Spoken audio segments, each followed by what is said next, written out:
بسم اللہ الرحمن الرحیم یا نعبد و ایاک نستعین. میرے پاکستانیوں، میں ابھی رات کے تقریباً 12 بجنے لگے ہیں، تو میں آپ کے سامنے صرف مختصر بات کرنا چاہتا ہوں، اور وہ بات ہے یہ جو سارا توشہ خانہ کا ڈرامہ چل رہا ہے. تو میں یہ واضح کر دوں کہ یہ ضروری آپ کا سمجھنا ہے کہ توشہ خانہ یہ ہے کیا. توشہ خانہ 70 سال سے ایک ہی قانون بنا ہوا ہے توشہ خانہ کا، جو جس کو بھی تحفے ملتے ہیں 70 سال سے، چاہے prime minister, president, minister, army chief, وہ ساروں کا ایک ہی قانون ہے. اسی قانون کے مطابق جو بھی توشہ خانہ سے میں نے چیزیں لی اس قانون کے مطابق چلا. اب یہ کیس جو توشہ خانہ کا چلنا شروع ہوا، یہ آپ کو سمجھنا چاہیے کہ اس کیس کے اوپر، یہ توشہ خانہ کیس کے اوپر میرے گھر کے اوپر حملہ ہوا. 4 دن پہلے پولیس پہنچ گئی کہ جی آپ نے وہ توشہ خانہ کا ایک مجسٹریٹ کے سامنے کیس سننے جانا ہے. 4 دن پہلے پولیس پہنچ گئی اور یہاں پورا میرے گھر کے اوپر 26 گھنٹے اٹیک ہوا.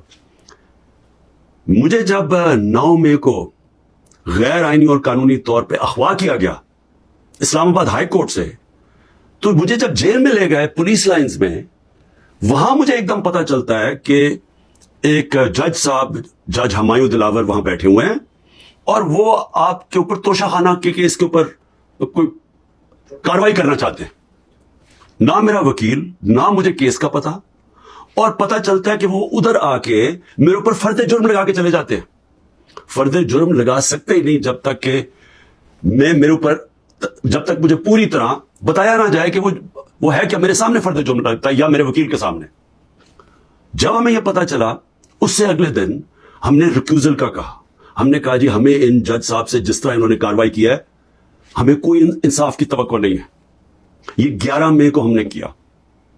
اس کے بعد بہرحال ایک پورا سلسلہ چلتا رہا جس میں یہ واضح ہوتا گیا کہ ایک پلان بنا ہوا ہے کہ توشہ خانہ میں عمران خان کو ڈسکوالیفائی کرنا ہے. مجھے ایک سوال دیے گئے، 35 سوال دیے گئے، کوشچن جج صاحب نے کہ جی ان کے جواب دو. محرم کی چھٹیاں بھی تھی، خیر ہم نے بڑا زور لگا کے اس کا جواب تیار کیا. میں نے کوئی 1 گھنٹہ عدالت میں کھڑے ہو کے کل سارے سوالوں کا جواب دیا. انہوں نے 2 کوئی گواہ رکھے ہوئے تھے، سرکاری گواہ. کوئی بھی ایسی چیز نہیں تھی جو میں نے 35 سوالوں میں جواب نہیں دیے. ایک چیز کا جواب دیا. اور ایک جگہ جو یہ بات کدھر پھنس رہی تھی جی، کہ آپ نے جی یہاں توشہ خانہ نہیں لکھا. یعنی ہم نے سارے پیسے سب ڈکلیئرڈ تھے، جتنے توشہ خانہ کے پیسے تھے بینک میں ڈکلیئرڈ تھے، وہ سارے میرے الیکشن کمیشن کے سامنے ڈکلیئرڈ تھے، وہ میں جو FBR تھی اس کے سامنے ڈکلیئرڈ تھی، ویلتھ ٹیکس میں ڈکلیئرڈ تھا، سب کچھ ڈکلیئرڈ ہے. ایک جگہ پہ کہتے جی یہ پیسہ تو ہے لیکن یہاں اس کے اوپر توشہ خانہ نہیں لکھا. اب یہ میرے اکاؤنٹنٹ نے بھرا ہوا تھا، 40 سال سے میری وہی اکاؤنٹنگ کی فرم ہے. تو میں نے اپنے گواہ میں لکھا کہ یہ اکاؤنٹنٹ کا کام ہے آ کے آپ کو ایکسپلین کرے، پیسے تو ہیں کہ جی اس نے توشہ خانہ پیسے کے آگے لکھا یا نہیں لکھا. حالانکہ وہ اکاؤنٹنٹ کلیئر ہے کہ قانونی طور پہ اسے ٹھیک کیا. اب وہ اکاؤنٹنٹ نے آنا تھا. آج پتہ چلتا ہے جج صاحب کہتے ہیں جی 1 گھنٹے میں گواہ کو پروڈیوس کرو. گواہ راستے میں ہوتا ہے، کہتے اب ہم نے کینسل کر دیا، اب کوئی گواہ آپ سامنے نہیں لا سکتے. میں یہ سوال پوچھتا، یہ کوئی ملٹری ٹرائل ہو رہا ہے؟ میرا حق ہے فیئر ٹرائل کے لیے. یعنی ایک دم گواہ کینسل کر دیے. میں نے کوئی 5-6 گواہ لے کے آنے تھے تاکہ وہ ایکسپلین کرے. جو 35 کوشچنز انہوں نے بھیجے ان کے جواب میں مجھے موقع تو ملے کہ اگر کوئی پوچھے، میرے وکیل ان کو سمجھانے کے لیے. گواہ تو اس لیے ہوتے ہیں. گواہی ساری کینسل کر دی. اور آج اب ایسے لگ رہا ہے کہ کل فرد جرم قائم کر دیں گے. یعنی مجھے سمجھ نہیں آ رہی کہ یہ جلدی اتنی کیا ہے. کیا کل 2 دن، آج گواہ آ جائے، کل گواہ آ جائے، اس کے بعد پھر آپ نے جج صاحب فیصلہ کرنا ہے وہ آپ نے کرنا ہے. لیکن مجھے تو موقع ملے کہ ہر دنیا میں ایک موقع ملتا ہے انسان کو فیئر ٹرائل کا، وہ مجھے موقع دینا چاہیے. اور ابھی سپریم کورٹ میں یہ بھی کہہ دوں کہ ہم نے ریکیوزل کا بھی ان جج صاحب کا کہا ہوا ہے کہ ہمیں ان کے اوپر اعتماد نہیں ہے. وہ پڑا ہوا ہے اسلام آباد ہائی کورٹ میں. وہ اسلام آباد ہائی کورٹ بدقسمتی سے فیصلہ نہیں کر رہے چیف جسٹس صاحب. میں یہ بھی کہہ دوں کہ صرف اتنی زیادہ پتہ نہیں میں کتنے کیسز میں ہوں، صرف 2 ججز کے اوپر میں نے ریکیوزل کا کہا ہوا ہے. ایک اسلام آباد ہائی کورٹ کے چیف جسٹس اور دوسرے یہ جسٹس دلاور.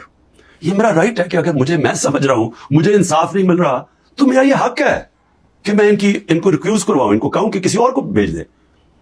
اب وہاں بھی فیصلہ نہیں ہو رہا اسلام آباد ہائی کورٹ میں. ہم سپریم کورٹ پہ گئے ہیں، سپریم کورٹ کہہ رہے ہیں کہ اسلام آباد ہائی کورٹ فیصلہ کرو، اور سپریم کورٹ نے کہا کہ تب تک انہوں نے